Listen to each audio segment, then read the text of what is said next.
Good morning. Today is a great day for American manufacturing. So I'll get a big cheer here for American manufacturing.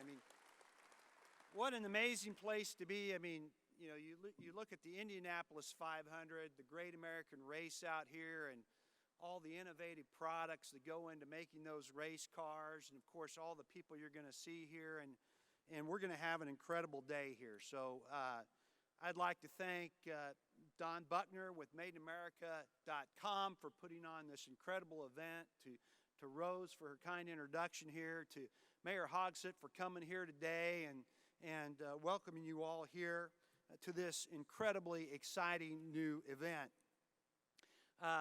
Today is National Manufacturing Day, and I can't think of a better place than to be here in the Hoosier State to celebrate all of the amazing things that every one of you do. My name is Lloyd Wood. I'm the Deputy Assistant Secretary for Textiles, Consumer Goods, and Materials in the U.S. Department of Commerce's International Trade Administration, or ITA in government speak. I'm honored to represent the Department of Commerce at this first Made in America event. Secretary Ross is in India right now working hard to grow U.S. exports to that country and to promote the interests of U.S. workers and businesses. So on behalf of President Trump, Vice President Pence, and this administration, Secretary Ross asked me to say thank you for all that you do to help keep America's economy and national security strong. Thank you.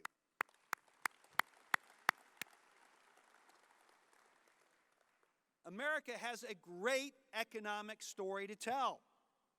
President Trump's policy initiatives of tax cuts, capital investment deductions, sensible regulatory relief, workforce development, and push for free, fair, and reciprocal trade have spurred economic growth to levels unseen in more than 2 decades.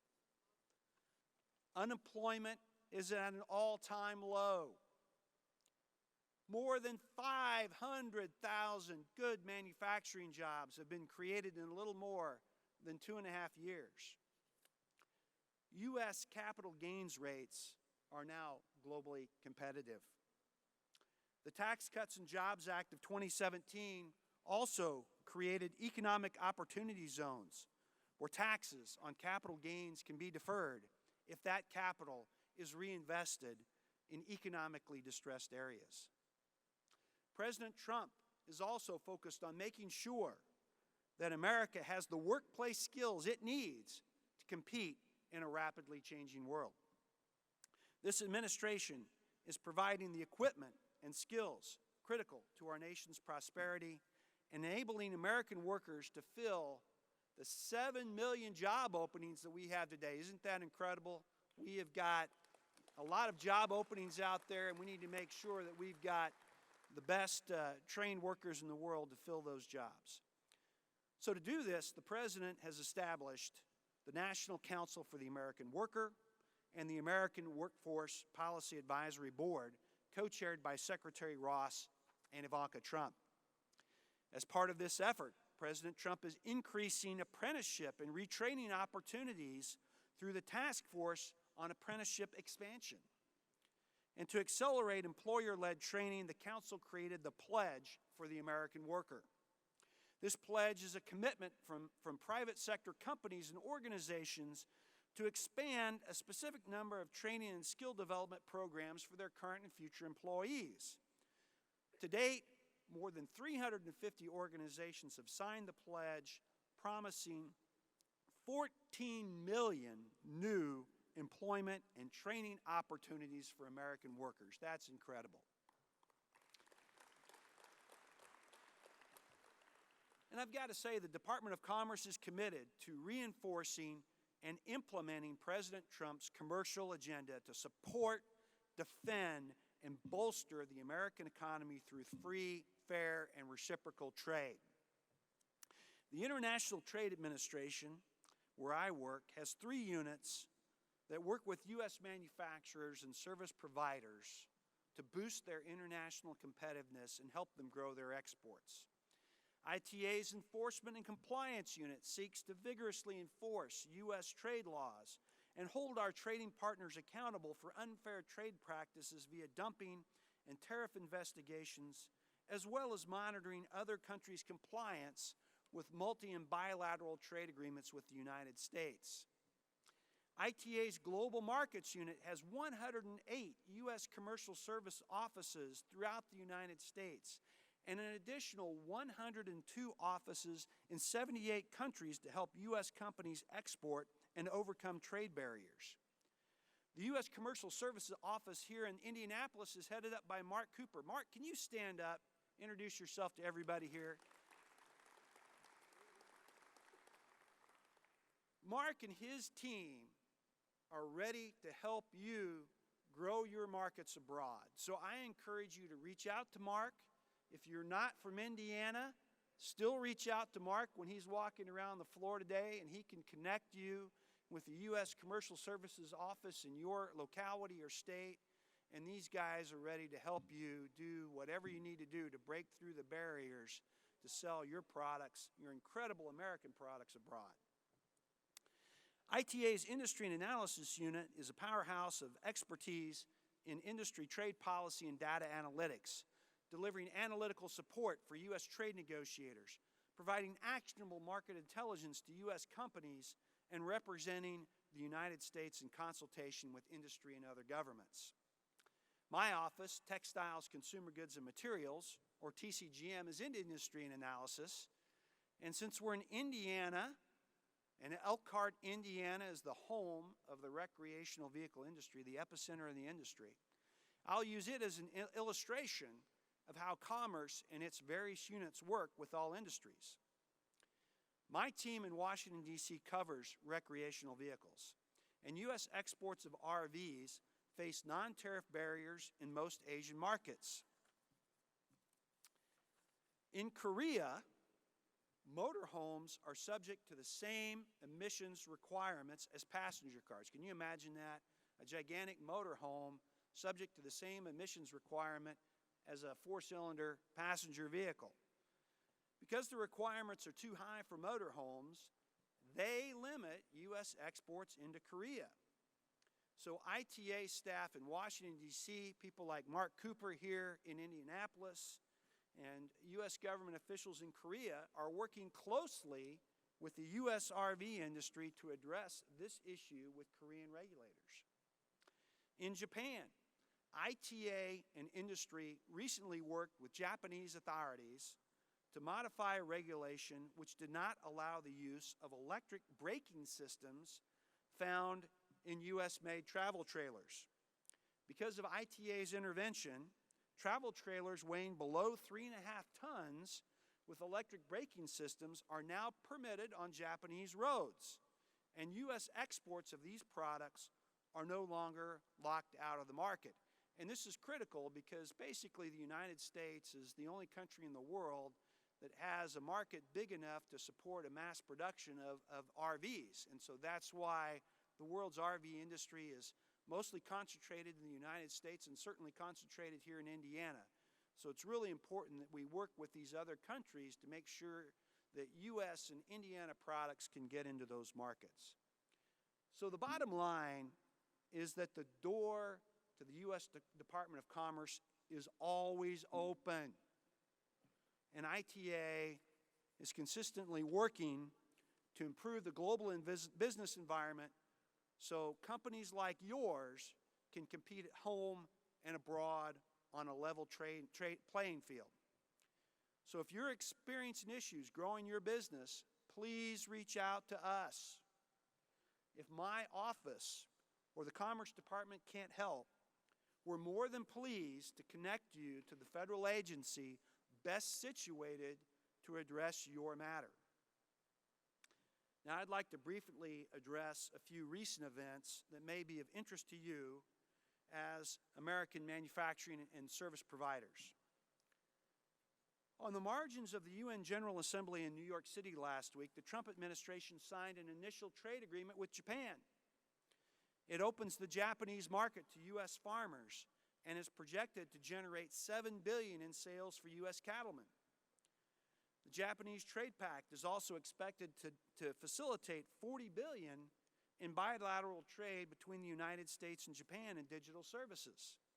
And speaking of digital services, certainly one of the things the U.S. Commerce does, if you are trying to sell your products online, the U.S. Commerce Department is happy to help you navigate how to export products via e-commerce to overseas markets.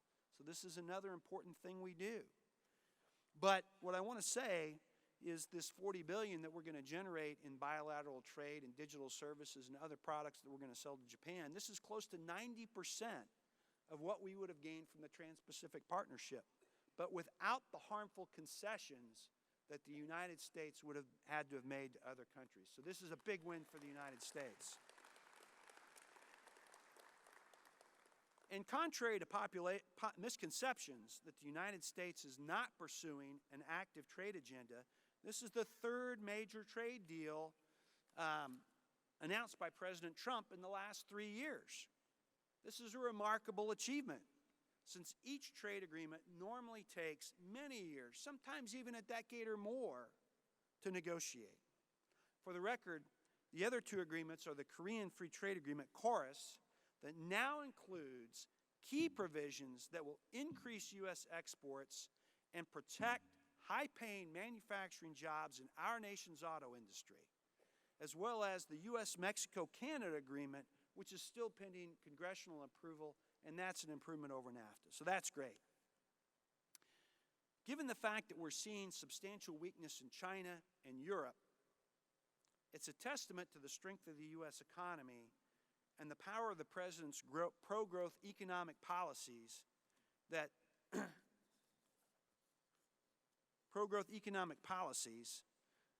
that we are doing so well out here compared to other countries in the world. And I want to say that U.S.-China talks will also resume shortly at the ministerial level in Washington, D.C. China's economy is clearly struggling because of excessive borrowings and weaknesses in the EU economy, as well as because of U.S. tariffs. The tariffs are having direct impacts on Chinese producers, and perhaps more importantly, they're accelerating the hollowing out of Chinese supply chains. China was already suffering some manufacturing immigration because of rising costs. But many companies with operations in China have also concluded that China will be a less desirable place from which to export to the United States, even if a deal is negotiated. Companies are moving operations to other countries in Southeast Asia, to Africa, and to North America. And President Trump has made it clear that he is under no time pressure to make a deal with the Chinese. President Trump has reiterated that he wants a comprehensive agreement with structural reforms to level the playing field for our private industry. To make it clear, the President has said he wants a good deal, and he's going to insist on getting that good deal. So, in looking forward to Europe, we look forward to a speedy U.S.-United Kingdom trade agreement. Our economies in the United States and the United Kingdom are more similar with each other than they are with the rest of the European Union. So that's something that certainly the administration is looking to prioritize once the United Kingdom leaves the European Union. But last of all, let me close with a few thank yous here. To the companies who are exhibiting here, thank you for your entrepreneurial spirit and your indomitable competitiveness. In this incredibly competitive global economy out there, if you don't have those two things in spades, you're not going to be around. And so thank you for that. To America's manufacturers, thank you to you and to your supply chain partners for providing the good jobs that support tens of millions of hardworking American families. Thank you.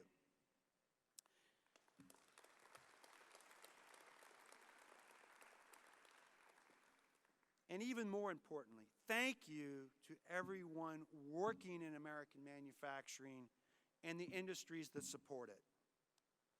As everybody in this room knows, a business is only as great as the people working for it. And you are why American manufacturing is the world's leader in innovation. You innovate and make the defense systems integral to America's national security. Indiana, the great home of the medical device industry here. I mean, Indiana's got such a strong sector in that area. You make the medical devices and the pharmaceuticals that save lives. You innovate those products.